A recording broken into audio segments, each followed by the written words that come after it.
Hello again. Here's again for another book review on The Son of the Tree by Jack Vance, which is a crazy cover, I know, but it wasn't a bad. It's a wee novella. It's not the biggest. Got this in the used bookstore for £3, and as I said in the previous video, it used to be 30p, which is a bit mad, like. But this is the author of a famous work would be The Dying Earth,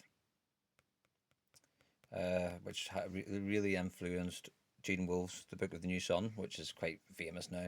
Never used to be, but it is now. I read it years ago. It's very good. It's the Gene Wolfe Book of the New Sun is a video on its own. It's a massive novel, but that's where I've heard of this name, Jack Vance, because I knew he inspired Gene Wolfe. And when I seen this book, I thought, you know what? I've never read Jack Vance. Let's give him a go.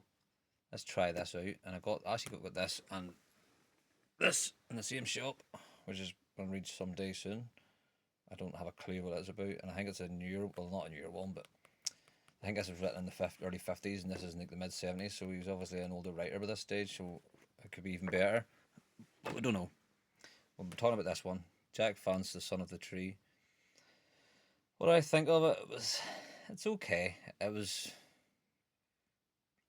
try not to do any spoilers, but we'll say that it wasn't what I was expecting it to be, which was quite surprising, in a good way, I suppose, too.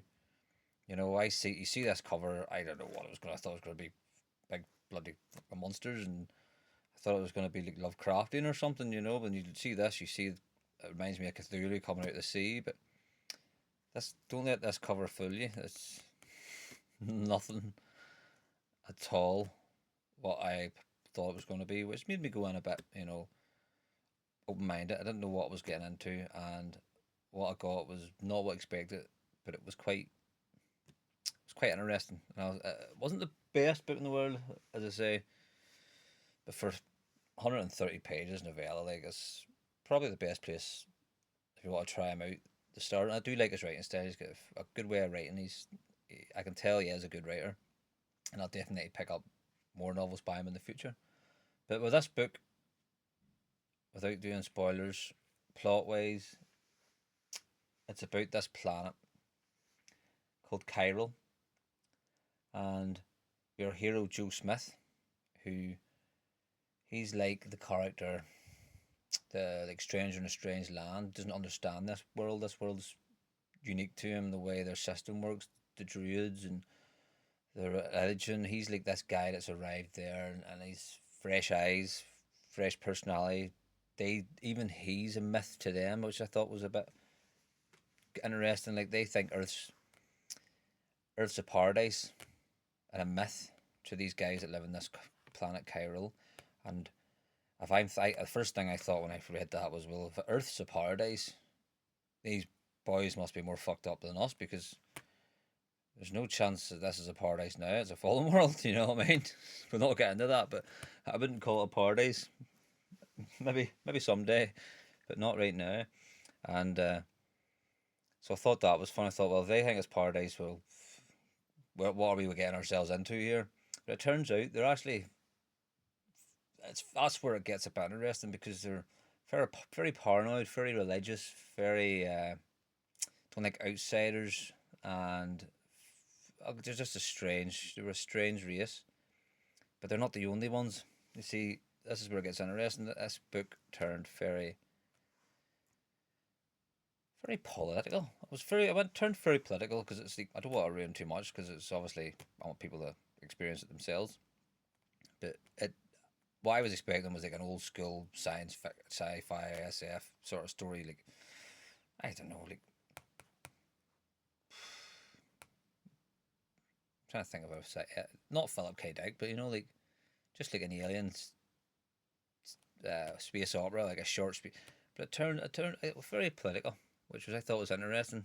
It was more, there's these three planets, and they're all fighting for control of the economy, and I don't want to ruin too much in it, but you've got these other creatures called the Manx, I think they're called, and then this other planet called Belantarch, I think, Belancourge, and all three planets make a big, you know, the plot evolves around the three planets, not just this one with the tree. The tree's like the catalyst thing they're trying to use to manipulate. I'll just say that. But with your guy Joe Smith. You don't know where at the start. You think he's planet hopping and it's all for greed.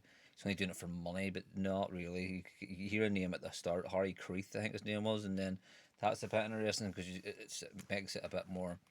Well, we don't know what this guy. There's something he's doing in the background. Why he is jumping from planet to planet? Is it money, or is there something more? That's the wee bit interesting or mixed to it. And then there's another character. Sorry, my book's sliding down. This is a wee still thing I have on my knees. Just this. Trying to keep it flat here. There's another character I liked, which was Habeljat, I think his name was.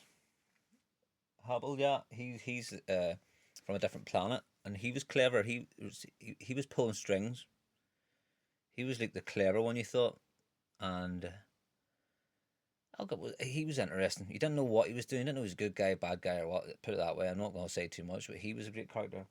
And even in his country, there was politics. There was these things called the Blue Water Clan or the Red Streams, and I don't know if that's like the Democrats and the Communists, but it's like in their planet there's political intrigue as well, and double crossing and spies and all. And as I say, in this wee small book, 120, 130 pages, it did pack a lot in it of information on the culture of how these planets operate and the system of the slaves and how they all worship this tree, which then is a critic about religion, or is it?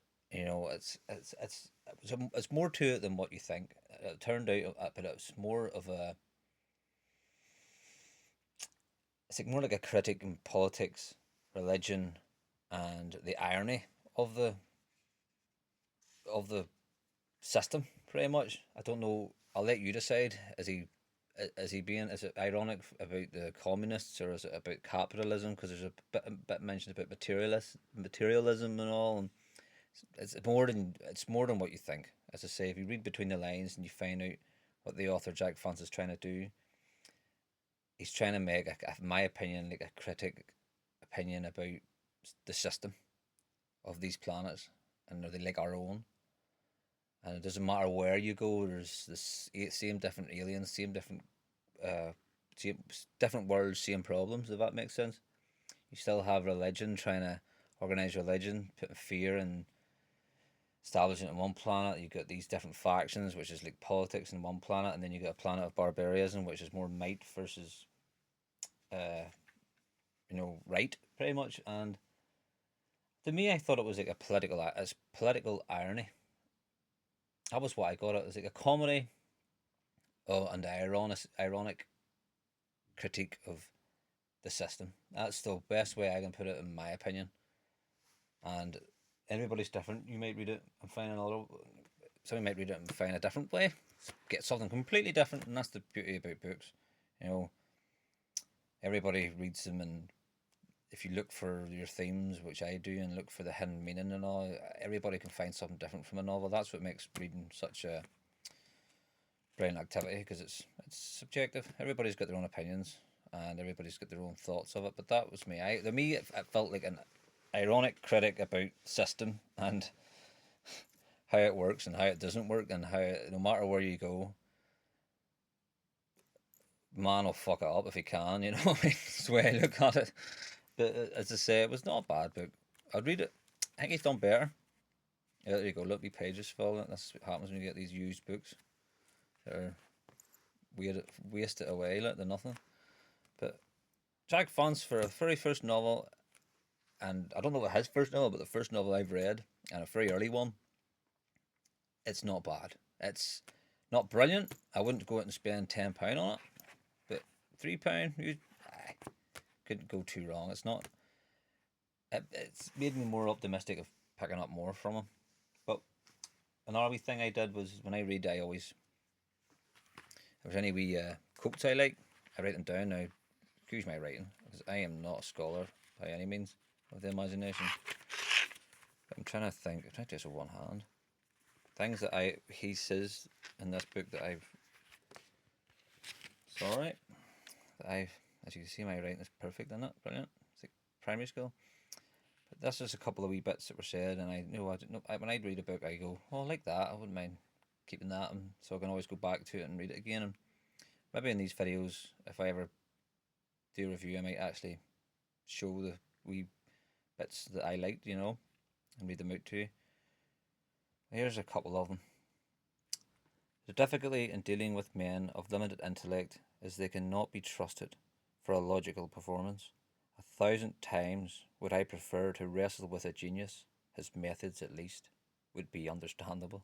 I thought, right, I like that. So there's one I cut. And what was this other one? Peculiar artificial creatures, he thought, the human beings of the space age, brittle and so completely formal that conversation was no more than an exchange of polished mannerisms, so sophisticated that nothing could shock them as much as a naive honesty. And then the last one I liked. Doesn't it seem strange to you that those who stand to lose the most by materialism are those most opposed to it? And that's where it comes with, where's my focus going? With these druids, their politics and the way they use religion and fear and all that to control their people, control their slaves, and tell them that materialism's bad, materialism's evil, but it's them that's actually living with it. If you don't understand, it's a bit like communism, in my opinion. The top guys at the top that's got all everything, and then all the poor ones doing all the slave work and work that don't have anything. But then capitalism as well. So it's ironic, and that's the way I think. It was a political irony, in my opinion, and a bit exciting at the end. But I'll not ruin it. A wee bit in the end where you get the sort of what Joe Smith was, why he was here and why he was planet hopping, and makes it a bit interesting at the end. It's a bit makes you laugh a bit. You're like, fucking hell, this guy's went all to do this just for that, So I don't want to ruin it, but that was the gist of this book for me. So yeah, worth £3. Yeah.